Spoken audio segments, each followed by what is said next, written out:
Given the Lakers and LeBron James a chance that, in case you missed it, LeBron James put the team on his back with a record of 13 assists, record for his playoff career, I believe, especially at 40. And the Lakers take a lead over the Rockets 1-0. For those that did miss it, Kevin Durant, he ended up missing that game, but that's an aside. This is what's more important. LeBron James-led teams 13-0 when they win game 1 of the first round. Hashtag scary hours. The odds, though, still, they opened at Houston minus 600, but now Houston only minus 225. Shady, starting with you on this one, G.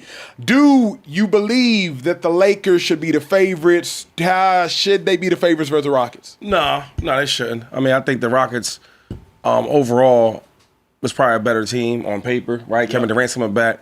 Austin Reeves is hurt. Luka's hurt. So it should be like that. But, however, I was saying this, in my opinion, I don't think the Rockets is that good. Ooh. I really don't. I went to like 3-4 Rockets games this year. You did. And I see them up close and personal on the wood. And it's like, bro, where's the scoring coming from? Yep. Hold up. I said I went to the games and watched the games on the wood. That's you didn't enunciate. Yeah. I watched the game on the wood? That's not what you said. That's what I said. That's not what you said. I went to the game and watched. Nope. Can I tell you what you said? What? I seen them up close and personal. The wood. No. Can I just? That's not what I said. You said I've seen them up close. It was enough for me to like raise my brows. Acho and I, for us both to look at each other like, whoa. Wait, what? I seen them I up went close. to the game up close and personal on the wood. I went to the game and watched them up close and personal on the wood. Keep giving your take. Anyway. Keep giving your take. Yep. Keep giving your take. Yeah, so I always said, like, where's the offense come from? Because KD, he's going to score his points. That part. Shepard going to get some buckets. Mm-hmm. He's going to try at least. Right? Sengun is the one that confuses me. He's going to do well when he wants to sometimes. Yeah. And I'm not big on him. I watched Draymond Green at 6'6", give him fits. Yeah. You know what I mean? Like stuff like that I was like to see. So anyway, when I watch them, they give you a lot of good defense and then inconsistent on offense. So when you talk about the Lakers, yeah, they are down some of their players. I think if Luka was here, not even Austin Reeves or Luka, if one of them was there, I think they beat the Rockets. So you don't see, I think they beat them as is. After watching this game, the Lakers. Here's why, 2-5. The Lakers Kevin Durant coming back, though. I'll get to that. The Lakers just stole a game without LeBron James having to give effort. That's why I think so. LeBron didn't have to play 40 minutes. LeBron didn't have to put up 25 points. LeBron got to be a distributor and a facilitator. Don't get it twisted. LeBron James is the best player in this series. It's just that LeBron James is going to run out of gas before all these other players run out of gas. Wait. I said Kevin Durant coming back, and you just said LeBron's the best player in this. And first I said don't get it twisted because I knew you were going to say Kevin Durant's coming back. Wait. So I preemptively said don't get it twisted. Today. Yeah. You telling me LeBron James better than Kevin Durant? LeBron James can give you 30, 13, and 8. I'm asking you a question. Yes. But right. I don't want to get sidetracked. Here's what I want to focus on. LeBron James just took a game without having to give you energy. Like, LeBron has a 30-point game in a series. He has one. He probably got 2 to maybe 3 of them. He does not have 5 or 6 of them. I've been watching LeBron in an LA uniform long enough to know, hey, he ain't got 5 or 6 of them for you. But LeBron has a 30 or 2 or 3 30-point games in this series for you. They just got a dub off a Luke Kennard 27-point game, if I'm not mistaken. Yeah. So they stole one. Like, that's the game that the Rockets, y'all can't afford to give away. Now, with KD coming back, that changes things, absolutely. But LeBron can play not even better. He can just do more. This is what I don't get, though. You keep saying stole. There's no how. They're the home team. They were the underdogs, though.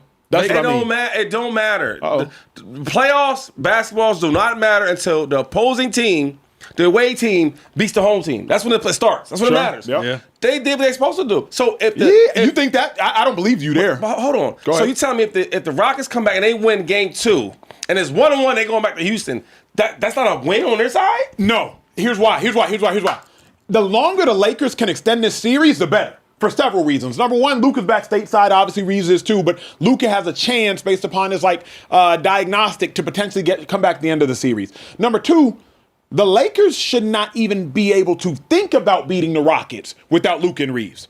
So if you're telling me, Shady, now it's a 5-game series after 2 games, bet. The longer the Lakers can elongate this series, to me, it's a win. That's why I said they stole one, not because you're right. Traditionally, how can a home team steal a game? But at the point in which you win a game off the back of Luke Kennard's 27, you shouldn't have won that game. Every playoffs, you have these moments where role players, right, that you don't expect to do that, they do it. And they play great, right? But the name of the game is you got to keep being consistent. And that's the hard part, to do that again. Correct. I don't know if Luke could do that again. I don't know if he could be as confident shooting the ball like he did. And then when you go on the road, you got to do them type of things. Yeah. It's funny because on the road, them role players don't play as well. So, listen, I did think that the Lakers could win this series just because I thought that overall, I thought they were, better team, for my opinion. Hopefully having Luka or having Austin Reeves, one of them guys back. But not having none of them back, I don't think they're going to win this series. I don't. Because Kevin Durant does come back. And when he comes back, that's going to be a little different. Another thing is, if Luka or Austin Reeves come back, them dudes are going to be a little rusty. Yeah. Like now, in your mind, we want him to play him, but how many minutes we going to play him? How many minutes you going to play a dude off a bad hamstring injury? Think about that. Yeah. Because you want to play if he can play all the minutes, he can play all the minutes. But mentally, it's like, damn, he is hurt. Yeah. You got to ease him in. All that stuff matter. But here's the other thing. The worst thing you can do as a backup, is let a backup get confidence. Backups know there is a clear line of demarcation between Emmanuel Acho and Shady McCoy. I don't need y'all on Twitter to tell me. We already know. We're a backup. We're a backup for a reason. But the moment you give a backup confidence, they start thinking, hold on now. Yeah, I deserve to be here. I was like that in college. Yeah. I was like that when I was a man. I was actually better than that dude once upon a time. I deserve to be here. You just let Luke Kennard get confidence. Yeah. I'm watching backups across the league. I'm taking unders on all these backups because I'm watching backups from across the league cower in the big moments. I'm watching backups for the Sixers cower in the big moments. Thanks. Mind you just let Luke Kennard get busy. Jake LaRavia, I was like, he's not even going to want to shoot the ball. He's just going to be scared to shoot the joint. Yeah. He came in the game. He started getting a couple buckets. Yep. Jackson Hayes still hasn't figured out life. Oh my but that's gosh. besides the point. The worst thing to me you can do is what the Rockets did. Now the Lakers actually think we can win this game. I just want to get this straight. Luke had a great game. Cool. Yep. You guys never seen role players have a great game and get confidence, and then they don't do that shit no more? They do. And it's funny because That's the awesome. last time we had this conversation, I said this. You asked me, can Luke Kennard average 15 for the series? I told you that. The first thing I said they have to do that to win. The first thing I said was he can go out and give you 30 one night, but can he average 15 for a whole series? Yeah, that's a lot. I don't know. That's asking a lot of Luke. When I was watching this game, it looked like a mid-off. Yeah. Two mid teams that looked really, really bad. And fortunately for the Lakers, they have the best player on the court as long as KD is on the bench. So if you have mid-team and mid-team, with LeBron on one of the mid-teams, that team is going to have the advantage. So if the Rockets don't step it up and don't have a way to run their offense, which unfortunately runs through Amen Thompson, who's just not really comfortable in that role, doesn't have a lot of experience, and they're missing Fred VanVleet tremendously, LeBron is going to be the victor in that battle because he's one of the greatest of all time. So, when you have those two teams matched up against each other with LeBron, he is the difference maker. Now, when KD comes back, he's going to level the playing field a lot more, and it is going to be more dependent on those role players. But as long as LeBron is the best player on the court, I don't think the Lakers stand a chance to lose. That's kind of where I'm at with it. It's Yeah. like the other thing is you beat the Lakers by wearing out LeBron. Yeah. At the point in which LeBron won this game, with 8 assists in the first quarter, bro, he didn't have to exert energy. didn't have to do anything. It's one of them fights, and Shady knows this better than me because he knows boxing. To me, beating LeBron is like wearing down a boxer. Yeah. You're not finna knock him out in the first round, but that's not the objective. The objective is, by the 7th or 8th round, them hands gonna start getting heavy, and that's when you go for the kill shot. That's how you beat LeBron. Yeah. But you gotta tire LeBron out. Right. LeBron probably left this game like, I'm chilling. I'm chilling. Like I'm good. Like Yeah. I can do that. That to me is really why I think the pendulum for this series has swung. The other thing is Kevin Durant. I hope he comes back healthy. Yeah.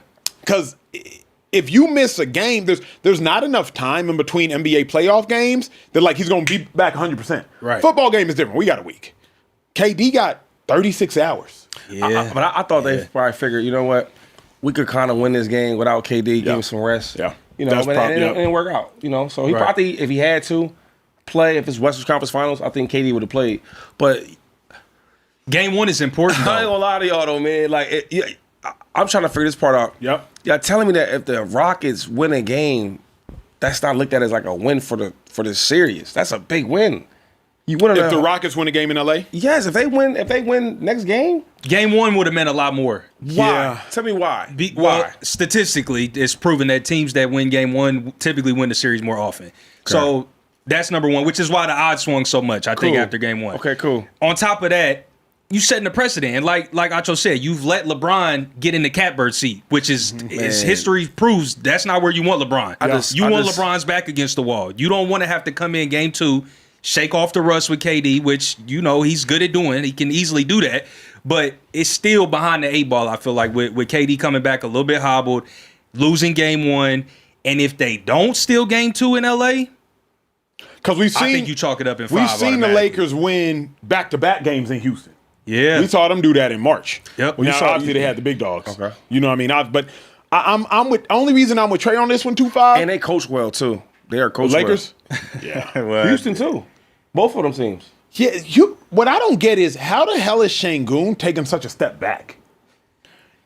That to me that Şengün to me was like a big dog. I never looked at him as a big dog. His game is one dimensional. That's the problem. We thought the last year, okay, he's starting to spread the floor. He's stepping down the perimeter, knocking down shots. He came out this year and shit the bed shooting like 30% from the 3-point line. I watched Gm1 guard. I knew what was going on. Yeah, his game is pretty much one dimensional. He's back to the basket. I'm gonna back you down, get to where I want. I'm gonna shoot a hook shot. Hopefully it goes in. If it doesn't, I'm not big enough to get the second chance board and go back up with it. So Jackson Hayes is going to be the X factor in this series, though. Yeah. He looked horrendous playing against Şengün. All them slow ass pump fakes that he's biting on at the 3-point line. Again, he's a 30% shooter. Yeah. Stop jumping at that. And now you're trying to play chase, catch up to him at the rim, and you fouling him. Now you're in foul trouble. It's just bad. Jackson Hayes has got to step up for the Lakers to win this series. For sure. Hey, well, speaking of Draymond Green.